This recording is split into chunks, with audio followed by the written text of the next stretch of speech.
Ô, Crica, me diz uma coisa. Isso aí. E lá no Pantanal, qual foi o episódio assim que você falou assim, poxa, esse foi o episódio que mais me emocionou, que foi o que aconteceu na novela, que você falou assim, puxa, deu aquela mudança de chave assim, que você fala assim. Esse episódio que você de repente pode comentar agora, já aconteceu nessa novela agora ou vai acontecer ainda?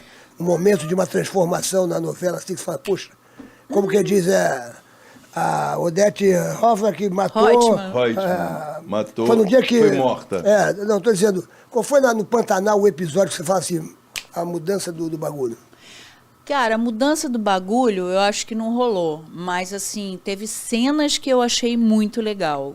Quando a Juma vai para o Rio de Janeiro, que ela vê luz elétrica pela primeira vez, ela vê televisão pela primeira vez. Loucura, né? O jeito dela, eu peguei tudo da Rafa, o jeitinho da Rafa curioso, sabe? Eu botei no meu olho, assim, para dar de presente para a Juma. Uma criança descobrindo o mundo. Uma criança descobrindo o mundo. E outra coisa que eu também, foi uma cena que eu fiquei enlouquecida, foi a cena que ela transa com um jovem, ela perde a virgindade e ela nunca beijou um homem.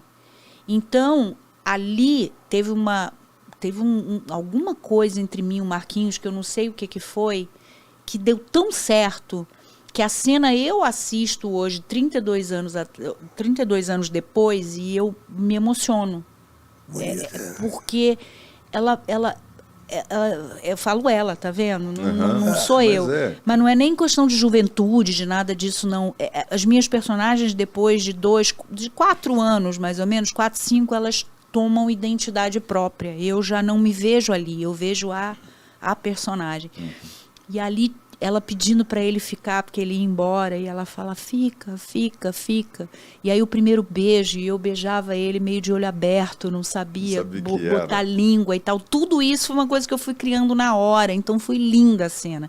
E outra cena também maravilhosa, que eu vejo até hoje, eu choro, mas eu choro muito, como espectadora, é a cena da morte da Maria Marruá, que eu resolvo, não sei como, porque eu não malhava, eu fui bailarina e tal, né, até os 16 anos e tal. E depois eu parei de malhar, então eu estava muito magrinha e sem força nenhuma. Eu não sei como, que no meio da cena, sem ninguém me pedir, eu peguei a Cássia Kiss no colo e comecei a caminhar com ela no Rio.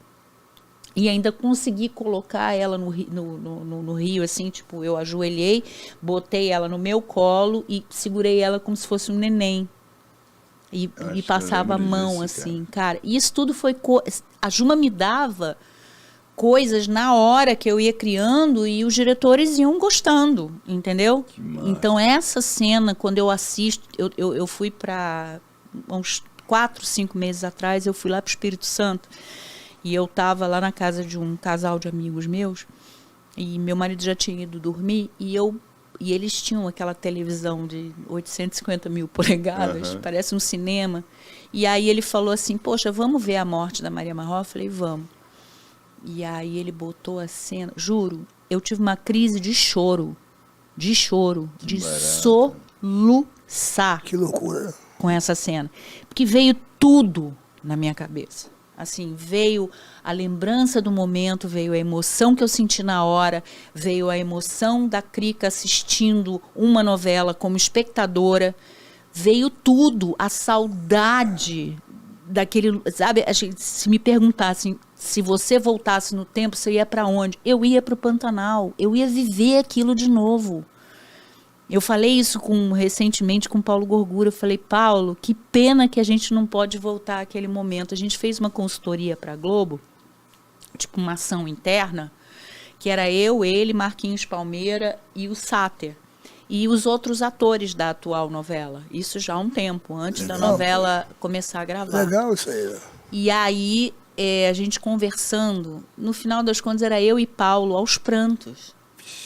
Porque é uma emoção que não dá. Por isso que eu gosto de falar do Pantanal. Não é só assim, vai aproveitar esse momento e tal para falar da Juma, que não sei o quê, porque o Pantanal que está passando agora.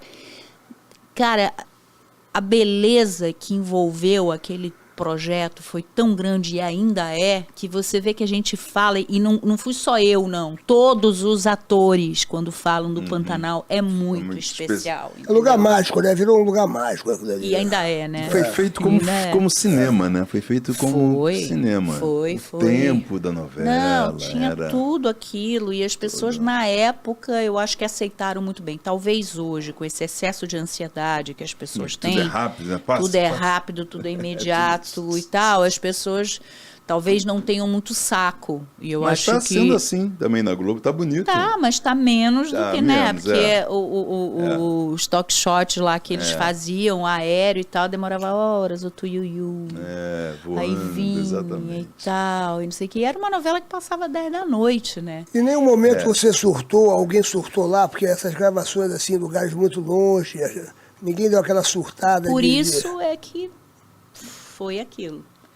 Por isso é que, de repente, a TV Globo, na época, não quis fazer. Exatamente porque a situação lá era complicada, entendeu? Era tudo raiz ali. A gente não podia... A gente, assim, zero frescura. Foi um projeto corajoso da Manchete. Foi muito corajoso. Né? E as pessoas quando... Sem estrutura, né? Nenhuma, entendeu? A gente uma coisa que a Globo jamais faria, uma coisa sem estrutura. Por isso que eu tô falando, de repente a pessoa surta no meio do negócio, porque se não estiver muito bem preparado, assim, com você mesmo... Mas estava todo mundo com muito tesão de fazer isso, porque a novela, a gente lendo a novela era linda. Então, acho que quem aceitou fazer, comprou o que o Jaime vendeu pra gente foi muito do coração dele.